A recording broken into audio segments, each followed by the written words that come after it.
Hey guys, welcome back to another video. How are you guys doing? How has your week been? I always love reading your experiences in the comments because it makes me feel like I am not alone. And I'm sure it helps other people as well feel like they are not insane either. Anyway, today, as always, is the time we talk about the market update and forecast. If you're new to my channel, welcome. I teach about the trucking industry with a heavy focus on the spot market as well as freight market analysis. So if this is a topic that interests you, feel free to subscribe down below. Anyway, last week we saw some promising news when it came to volumes and tender rejections.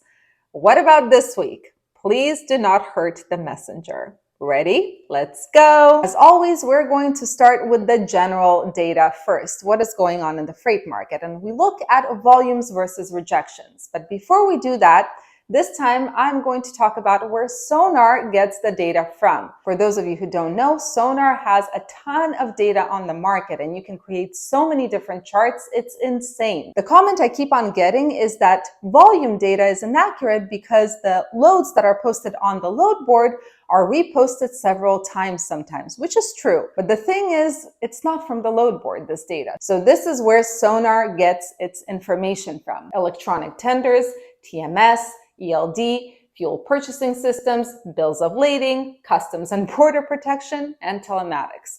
Okay, so now that that's out of the way, let's get into the data. Okay, starting with one of my favorite charts, volumes versus rejections. Blue line shows us volume, how much freight there is in the market. White line shows us tender rejections, how much of that freight is getting rejected by contract carriers and therefore getting pushed into the spot market. Now, what we want to see is we want to see high volumes and high rejection rates because that means that rates will start going up. If more freight is pushed into the spot market, more volume soaks up a ton of that capacity, rates start going up. Now, unfortunately, what we see here is that volumes, they actually kind of crashed down in the beginning of May, and only since May 8th, right here, did they start climbing up again. And of course, because volumes crashed, it's very often that tender rejections follow the volume pattern. So unfortunately, because volumes crashed, so did tender rejections. And currently we are at 2.62. This means that only 2.62% of contract freight is actually getting rejected and pushed into the spot market. So the volume on the spot market is really low. And paired with the overcapacity of trucks currently, yeah, I would say that rates are not doing well. Now I have this 5-year chart here, same chart we just looked at, just over a period of 5 years. And unfortunately, I now can say with confidence, I'm going to zoom this in a little bit. I can say with confidence that tender rejection rates right here, if you can see right there, they are now at the level of what was during COVID in April of 2020. The only difference is that in April of 2020, this lasted a couple of weeks. Now this is lasting over a year. Now the next chart we're going to look at is the tender rejection rates by equipment type. Blue is flatbed, orange is reefer, and green is dry van. And what we can see here is the change in tender rejection rates from last week. So we can see right away that for flatbed, this blue line, tender rejections dropped by 5.2% compared to last week.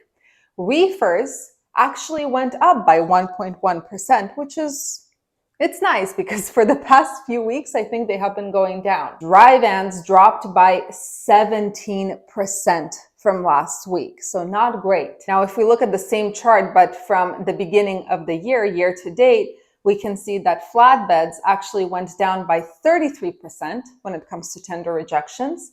We can see that dry vans went down by 57% since the beginning of the year in terms of tender rejections, and reefers by 62%, which means that, yeah, the spot market is suffering for all three equipment types, but it looks like, especially for reefers have the worst drop since the beginning of the year. Then we have the NTIL, or the National Truckload Index for line haul only. What is this? This shows us the average spot rates without fuel surcharge. And this is based on dry van data. So what we can see, we have been stuck at $1.57 for a while, and now it dropped to $1.51. So my question is this. The market, the spot market, is clearly in free fall. I mean, look at this. This is ridiculous, right? The spot market is in free fall. It is now on average at $1.51 based on dry van data without fuel surcharge. I showed you guys my cost of operation, including those crazy unexpected maintenance expenses. It was $1.55. So with this kind of average, yeah, $1.55 is my cost per mile. The spot market pays on average $1.51. How are carriers surviving this? Now, let me tell you how we're surviving this. Number one, we're selling our dry van. At first, we were thinking of keeping it for better times. Now we're selling the dry van because the market is just, it's not worth it for dry vans. Number two, my two business partners, who are co-owners of the two companies we have, they run like crazy, right? I told you guys that sometimes they run 3 months at a time, which is insane, and definitely not everyone is willing to do that. Third of all, I can wait hours and hours and hours to book a load for one truck. I am happy to wait any broker out to get a good rate. But that is very inefficient, unfortunately. Now, let me tell you, and I am going to go a little bit off track here, I have had a few people asking me to do a day in the life, a video, the day in the life of what my life looks like. And I'll be quite honest, the reason I didn't do this video is because it would be completely boring. The reality of my day to day is that I'm sitting in front of the computer every day, Saturday, Sunday, all day. I do not go out. I do not go to have fun. If I am very lucky, I'm not exaggerating. If I'm very lucky, then I will have 2 hours in the evening to cook dinner for my family. But that is something I do with the laptop open and with both my phones right there in case something happens at work. I am literally confined to my office. My business partners are literally confined to those tin cans on wheels. This is a choice that the three of us made for the sake of our businesses. Now, I know some of you will say that this is the wrong way to go about it, and you know what? Maybe you're right, but the three of us made a choice that we're going to sacrifice now for hopefully a better future. So as a reminder, for those of you who are emailing me asking me if it's a good way to make a passive income, it is not, especially not in this market. You have to work your butt off and fight for every single cent. Anyway, back to the charts. Now let's look at the spot versus contract spread. And last week, I believe it was an 89-cent spread. This week, it's 91 cents, which means that contract freight pays on average 91 cents more than the spot market. As long as spot rates are significantly lower than contract rates, the likelihood of tender rejections increasing, especially due to a better alternative on the spot market, is really low. So what I really want to see is that gap close, but we'll talk about an explanation of why contract freight is not falling off a cliff as quickly as we thought, and we'll talk about it later in this video. Now let's get into specifics, and we're going to start with flatbeds. As a reminder, this chart is from TruckStop, and this shows us the number of loads picking up versus number of loads dropping off. Now we're going to focus on flatbed. Why is this important? Because we want to see markets where the outbound load volume right here is bigger than the inbound truck volume. That way there is more negotiating power for the carrier. So I highlighted in green all the areas where there are more loads than trucks for flatbeds, right? This doesn't apply to dry vans, reefers, or specialized. In the western states, California, Idaho, Oregon, and Washington. Now, from personal experience, I'm going to tell you right away, the West Coast is deadly for flats. If you end up in the West Coast, there is a way to get a good rate per mile if you're going from West Coast to West Coast, but you are bound to still get stuck somewhere. So the western states is somewhere that I do not recommend going. This is somewhere that I don't want to send my flatbeds to. I had to because of home time, but yeah, I would not willingly book a load to the West Coast. Then we have the plain states. The plain states is, according to Truck Stop, is pretty much dead. Now, I kind of disagree with Texas. Yeah, in general, there are less loads than there are trucks there. However, there are areas in Texas where it is decent. Of course, going to Midland, Texas or Odessa, Texas is not a good idea, but I have found some luck in Texas. Then we have the southern states, and this is obviously where most of the highlights are: Alabama, Arkansas, Louisiana, Mississippi, South Carolina. I do not agree with Virginia. A week ago, we were stuck in Virginia. The rates are just crap, even though there are more loads picking up from Virginia than there are trucks going to Virginia. I'll explain why in just a minute. Then we have the Midwestern states, that's Illinois and Minnesota. And again, I'm going to attach all of this below so you can take a look. And then we have the Northeastern states, which I also disagree with: Delaware, Maryland, Maine, and Rhode Island. I disagree with this. This is not a good area to be. Let me explain why. So here's this data just in map form for my visual folks. So a place like Virginia, here's I think it's called the Roanoke market, Roanoke, Virginia. It's extremely dark blue. The darker the blue, the more tight the capacity, which means there are way more loads than there are trucks. The problem is that the trucks that dropped off here, they are deadheading, and it's not getting recorded because they're deadheading. They are deadheading to Virginia to grab these loads. So that means that in Virginia, there's going to end up being overcapacity. Does that make sense? Same thing for Delaware, Maryland, New Jersey, and whatnot. The thing is, the East Coast has a ton of smaller states, right? So the deadhead is not usually so horrific. So even though Delaware is one of those markets, or Maryland is one of those markets where there are more loads than there are trucks delivering in Maryland, the reality is people from Massachusetts, from Connecticut, from New York, from New Jersey, from Pennsylvania, maybe even from Virginia and from Delaware, they're all going to Maryland or whatnot to grab those loads. So still there's overcapacity. Now let's take a look at dry vans, starting with volumes. As a reminder, the height of an area shows us general volume. The color shows us the volume change from last week. If it is red, if the market area is red, that means the volumes decreased for dry vans in that market area. If it's blue, that means volumes increased. So for the most part, if we take a look at the map as a whole, the map is more red than it is blue, which means that for dry vans, there were a ton of volume decreases. Now, of course, there are some blue areas, but those blue areas, with the exception of Georgia, South Carolina, and maybe the Miami market, the blue areas, they're pretty flat in general. So that means even though volumes did increase in a market like, I don't know, Idaho, for example, there is no volume in general. It's flat. So nothing to really choose from. Let's take a look at tender rejections now for dry vans. And I was surprised that it's predominantly blue. Now this map, again, it works the same way as the last one. Height means general tender rejections. Color means how much they changed from last week. So we can see that for the most part, in many places, tender rejections increased. I especially like what happened in the Midwest and Ohio, the Tennessee market, and even the West Coast. But the West Coast is, again, it's flat, which means tender rejections don't happen a lot here. You're not going to get a good rate. Now, let's take a look at the head haul index for dry vans. Now, what this map shows us, if it's a red market area, that means that there are more trucks going into the market than there are loads going out.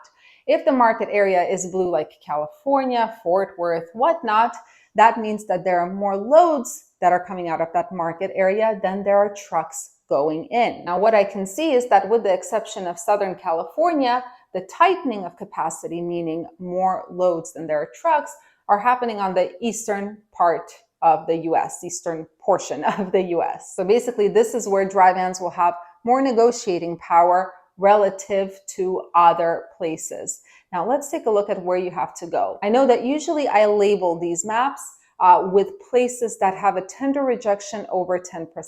The reality is there is no place with a tender rejection rate over 10% for dry vans except for South Dakota and Nebraska. And these are not good markets to be in because, again, the height here shows us the volume, right? And the color, the bluer a market area is, the more tender rejections happen in that market, What we want to see is a place where there is high volume and high tender rejections. You have stuff to choose from and the rates are better. Now you can see that South Dakota and Nebraska, they're flat, which means that the rejections are high, but there are no loads there. I actually checked North Platte today and there was one load. So yeah, not a good area to be in. So from looking at this map, it looks like Wisconsin, there is Illinois, there is Louisville, Kentucky, Grand Rapids, Michigan, and then there is Memphis, Tennessee. These are the markets that are relatively better than the other places. Now, another thing I want to show you that I haven't shown before is we're going to look at the tender rejections, which is the height of a market area, right? The higher it is, the more tender rejections happen, versus the head haul index for the dry van. If it's red, again, there is overcapacity, right? Compared to loads. If it's blue, there is undercapacity. So what we want to see is markets that are high tender rejection, and blue. And I can tell you that, again, Wisconsin, we have the Grand Rapids, Michigan market, Memphis, Tennessee. We have some southeastern states, even some of Pennsylvania here, and California. Now, something that I want to mention, just because a place like Memphis, Tennessee is showing promise, it's better than anywhere else. There is, a decent amount of tender rejections, and it's blue, meaning that there are more loads than there are trucks. Doesn't mean that you're going to get $3 per mile here. Most of these markets, the blue ones, they pay maybe $2 per mile if you're lucky. But it's better than going to Pittsburgh, Pennsylvania and getting on average $1 per mile. So it's all relative. The market is still crap. Okay, now let's do the same thing, but for the reefer market, starting with volumes. So we can see that unlike for the dry van market, there's a ton of gray, which means there is no change. But there is more blue than red here, which means that especially in the Midwest and some southern states, the volumes for reefers did increase. In California, they decreased. In Idaho and the Spokane market, they decreased. In general, though, volumes didn't change by much for reefers. Now let's take a look at tender rejections. And this was a pleasant surprise to see that the Pendleton, Oregon market, which includes Yakima, Grandview, Washington, the tender rejections increased here. Idaho tender rejections also increased. We can see some parts of the Midwest increased.